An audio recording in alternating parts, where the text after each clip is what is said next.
दूसरों के सुख का ध्यान रखते हैं। इससे हमारा क्या है, परिवार बनता है और आगे चलता है।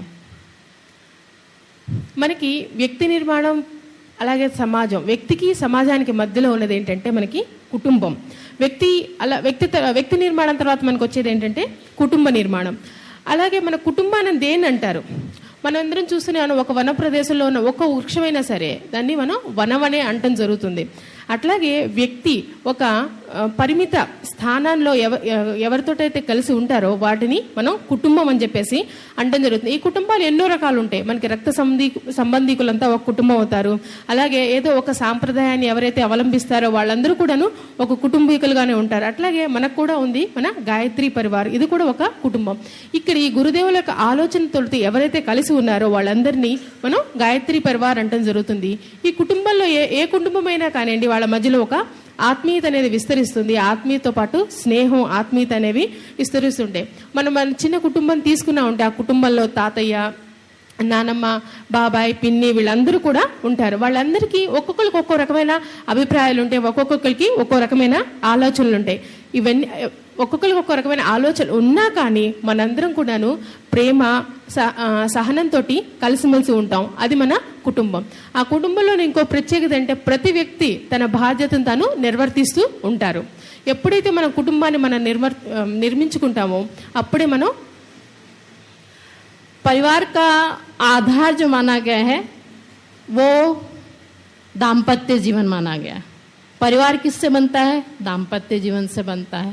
इसीलिए हमारे ऋषि मुनियों ने भी कहा है धन्यो गृहस्थ आश्रम, मतलब गृहस्थ आश्रम को सबसे श्रेष्ठ माना गया है। कहते हैं जिस प्रकार प्रत्येक प्राणी संसार का, चाहे वो जलचर हो, नभचर हो, भूचर हो, लेकिन हर प्राणी अपनी माँ की गोद में अपने आप को सुरक्षित पाता है। उसी प्रकार हर आश्रम गृहस्थ आश्रम से ही निकलता है। बिना गृहस्थ आश्रम के कोई आश्रम नहीं है।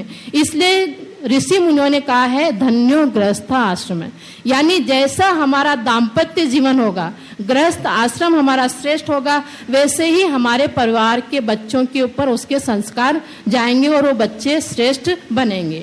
तो गृहस्थ आश्रम में आवश्यकता किसकी है? सबसे प्रथम आपस दाम्पत्य जीवन, यानी पति और पत्नी में आपसी सहयोग की भावना और समर्पण की भावना। अगर समर्पण की भावना नहीं है, एक दूसरे के प्रति अविश्वास हम कर रहे हैं, समर्पित नहीं है, त्याग की भावना नहीं है, तो क्या होगा? हमारा दाम्पत्य जीवन ही अगर सफल नहीं रहा तो फिर न तो हम बच्चों को श्रेष्ठ बना सकते हैं और न ही हम आगे दूसरा समाज का काम कर सकते हैं। इसलिए दाम्पत्य जीवन हमारा श्रेष्ठ बने, इसके लिए किसकी आवश्यकता है? विनम्रता की आवश्यकता है। हम पति और पत्नी आपस में एक दूसरे की भावनाओं का सम्मान करें, भावनाओं को समझे। क्या है, हम भले शरीर से दो हैं लेकिन एक बन करके रहें। जैसा कि रामायण में भी कहा है गिरा अरथ जल बीच समय कहियत भिन्न न भिन्न बंदों सीता राम पद जिन्हीं परम प्रिय खिन्न। मतलब जिस प्रकार जल और उसकी लहर को हम अलग नहीं कर सकते हैं, शब्द और उसके अर्थ को हम अलग नहीं कर सकते हैं, उसी प्रकार पति और पत्नी दोनों शरीर से दो होते हुए भी क्या है? एक हैं। उनकी भावनाएं हैं, उनकी एक हो करके वो रहेंगे और भावनाओं की कदर करेंगे। आपके रामायण में जब भगवान राम केवट से जब नाव पार होकर के जाते हैं तब वहां है जो जब उतरते हैं तो केवल वो भावना करते हैं, मतलब सीता जी की तरफ सिर्फ देखते भर है ना। पिए ही किसिए जान निहारी मन मुदरी मन मुदित उतारी, कि इनको उतराई देनी है, इनको हमें कुछ देना है। तो सीता जी ने अपनी अंगूठी उतार करके राम जी को दे दी। शायद अभी हमारी कोई बहन होती तो बोले हम क्यों देंगे, आप दीजिए, आप बैठे थे ना, आप क्यों नहीं दे रहे? लेकिन उन्होंने तुरंत अपनी अंगूठी उतार करके दे दी। ये क्या है? भावनाओं का सम्मान। आपस में एक दूसरे की भावनाओं का सम्मान करना, एक दूसरे के प्रति त्याग की भावना रहना, एक दूसरे के प्रति प्रगाढ़ विश्वास हमारा होना चाहिए। प्रगाढ़ विश्वास के ऊपर ही एक दृष्टांत आपको बताएंगे जो परम पूज्य गुरुदेव अक्सर बताया करते थे कि कबीर जो थे, कबीर के पास एक व्यक्ति आया और वो कहने लगा कि मैं शादी करना चाहता हूँ, बताओ मैं शादी करूं या नहीं करूं। तो कबीर ने कहा तुम बैठो। तो जब वो बैठ गए तो अपनी पत्नी जो लोई थी उसको आवाज दी कबीर ने, बोले तुम आओ। जब वो आई तो कहा ऐसा करो, बहुत अंधेरा हो रहा है, तुम थोड़ा दीपक जला के ले आओ और यहाँ रख दो। उनकी पत्नी ने गई और वो दीपक जला के लाई और सामने रख दिया।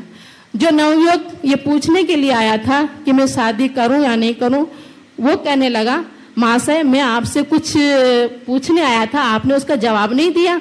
तो बोले अरे तुम्हें जवाब नहीं मिला? बोले नहीं, मैं तो उल्टा ही देख रहा हूँ, देखो कितना उजाला हो रहा है, सूर्य भगवान आसमान पे चमक रहे हैं और आप कह रहे हो अंधेरा हो रहा है। और आपकी पत्नी भी ऐसी कि वो भी दीपक जला के आपने कहा और वो दीपक जला के लाके रख के चली गई, मुझे तो समझ में नहीं आ रहा है क्या हो रहा है ये।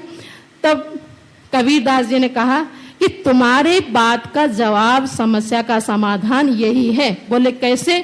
बोले अगर विवाह करना है, अगर दाम्पत्य जीवन में बंधना है तो उसमें एक दूसरे के प्रति प्रगाढ़ विश्वास होना बहुत जरूरी है।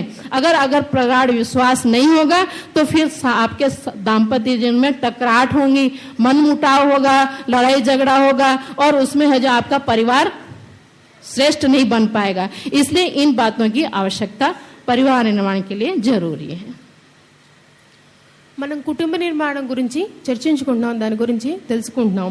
దానికి మొట్టమొదటి ఆధారం ఏంటి అంటే దాంపత్య జీవనం. అందుకనే మన ఋషులు అభివర్ణించారు ధన్యో గృహస్థాశ్రమ అని. గృహస్థాశ్రమం అన్నిటికంటే ధన్యమైంది అని. మనకి ప్రాణులు ఉన్నాయి, ఆ ప్రాణులన్నీ కూడాను తల్లి గర్భంలో వాళ్ళని వాళ్ళు సురక్షితంగా ఉన్నామని భావిస్తారు. అట్లాగే అన్ని ఆశ్రమాలు కూడాను గృహస్థాశ్రమే ఆధారం. మన గృహస్థాశ్రమం ఎప్పుడైతే సంస్కారవంతంగా ఉంటుందో అప్పుడే మిగతా ఆశ్రమాలన్నీ కూడాను సంస్కారవంతమైతే మిగతా ఆశ్రమాలన్నీ కూడాను సక్రమంగా నడుపబడతాయి. గృహస్థాశ్రమానికి మనకు ముఖ్యంగా కావాల్సింది ఏమని చెప్పుకున్నాం అంటే దాంపత్య జీవనం. ఆ దాంపత్య జీవనంలో ఏం కావాలి? భార్యాభర్తల మధ్యలో భార్యాభర్తలు ఏ విధంగా ఉండాలి అంటే ఒకరికొకరు సహాయం చేసుకుంటూ ఒకరికొకరు సమర్పణా భావంతో వాళ్ళు ఉండాలి. వాళ్ళ మధ్యలో ఎప్పుడైతే అవిశ్వాసం ఉంటుందో, ఎప్పుడైతే వాళ్ళ మధ్యలో ఒకరి మీద ఒకరిని నమ్మలేకపోతారో అప్పుడు ఆ కుటుంబం లేకపోతే ఆ వ్యక్తి, ఆ పరివారం కూడాను ఎంతో అంటే ఏదైతే ఉద్దేశం కోసం ఆ కుటుంబం ఏర్పడుతుందో అది పూర్తి కాలేదు. ఒకరికొకరు సహాయం చేసుకోవాలి, ఒకరికొకరితో సహకారం అనేది ఉండాలి అంటే దానికి మనకు కావాల్సింది ఏంటంటే మొట్టమొదటికి దానికి ఉన్న నియమం నమ్రత. మనం వినమ్రంగా ఉండాలి, ఒకళ్ళు చెప్పిన దాన్ని ఒకళ్ళు మనం గౌరవించాలి, మన భావనలు ఒకళ్ళు అర్థం చేసుకొని ముందుకు నడవాలి. దాని గురించి రామచరిత్ మానస్లో తులసీదాస్ గారు చెప్పారు, పడవ దాటిన తర్వాత నది దాటడానికి ఒక పడవలో కూర్చున్నారు. ఆ పడవ దాటిన తర్వాత ఆ పడవ దాటం అయిపోయింది. రాముల వారి కిందకి దిగి సీతాదేవి వైపు ఒక్కసారి చూశారట. అప్పుడు ఆమె వెంటనే తన చేతికున్న ఉంగరాన్ని తీసేసి ఆ పడవ నడిపే అతనికి ఇచ్చారట. అంటే ఏంటంటే ఆ చూపుతోటే ఆమె రాముల వారి యొక్క భావాన్ని అర్థం చేసుకోగలిగారు. మనం కూడా ఏ విధంగా అయితే ఒకరికొకరి భావాలను అర్థం చేసుకుని మనం ముందుకు వెళ్ళాలి. ఏ విధంగా అయితే జలం నుంచి మనల్ని అలల్ని వేరు చేయలేమో, శబ్దాల నుంచి దాన్ని అర్థాన్ని వేరు చేయలేమో, అదేవిధంగా భార్యాభర్తలు ఒకరికొకరిని అర్థం చేసుకుని ఒకే రెండు శరీరాలు ఒకే ఆత్మ అనే విధంగా వాళ్ళు ఉండాలి. వాళ్ళు ఒకరికొకరి భావాలను గౌరవం చేసుకుంటూ ప్రగాఢమైన విశ్వాసంతో వాళ్ళు ఉండాలి. ఈ ప్రగాఢమైన విశ్వాసం ఏ విధంగా ఉండాలి అనే దాని గురించి గురుదేవులు ఎక్స్ప్లెయిన్ చేస్తూ ఒక చిన్న ఉదాహరణ ఇవ్వటం జరిగింది. సంత్ కబీర్ దాస్ దగ్గరికి వచ్చి ఒక వ్యక్తి, ఒక నవయువకుడు వచ్చి నేను వివాహం చేసుకోవాలి అని చెప్పేసి అడిగాడట. దానికి ఏం చేయాలి అంటే అప్పుడు ఆయన కబీర్ దాస్ గారు ఆ యువకుని చెప్పారట, మీరు ఇక్కడే కూర్చోండి అని. కూర్చోమని ఆయనకి చెప్పి వాళ్ళ భార్య పేరు లోయి, ఆమెను పిలిచి ఒక దీపాన్ని వెలిగించి తీసుకురమ్మని చెప్పారట. ఆయన చెప్పిన విధంగానే ఆవిడ దీపాన్ని వెలిగించి తీసుకొచ్చి అక్కడ పెట్టడం జరిగింది. ఆ తర్వాత అది చూసిన తర్వాత ఆ యువకుడు అడిగాట, నేను మిమ్మల్ని ఒక ప్రశ్న వేశాను, దానికి మీరు నాకు సమాధానం చెప్పలేదు. కానీ ఆయన అడిగాడు, నీకు ఇంకా అర్థం కాలేదా, నీ ప్రశ్నకి సమాధానం రాలేదంట. రాలేదు, ఇంకా ఇక్కడ విపరీతంగా జరుగుతుంది, విరుద్ధంగా జరుగుతుంది. సూర్యుడు నడినెత్తి మీద మెరుస్తున్నాడు, కానీ ఆవిడ అంధకారం అని మీరు చెప్పంగానే ఆవిడ దీపం వెలిగించి తీసుకొచ్చింది అని చెప్పడం జరిగింది. అప్పుడు కబీర్ దాస్ చెప్పారట, మన దాంపత్య జీవితంలో ప్రగాఢమైన విశ్వాసం ఉండాలి. నిన్న దీపాన్ని వెలిగించి తీసుకురమ్మన్నాను, సూర్యుని నన్నెత్తి మీద వెలుగుతున్నా సరే ఆవిడ తీసుకొచ్చి ఇచ్చింది. ఎప్పుడైతే మన భార్యాభర్తల మధ్య ప్రగాఢమైన విశ్వాసం ఉంటుందో దాంపత్య జీవనానికి అదే మన మూల ఆధారం అని.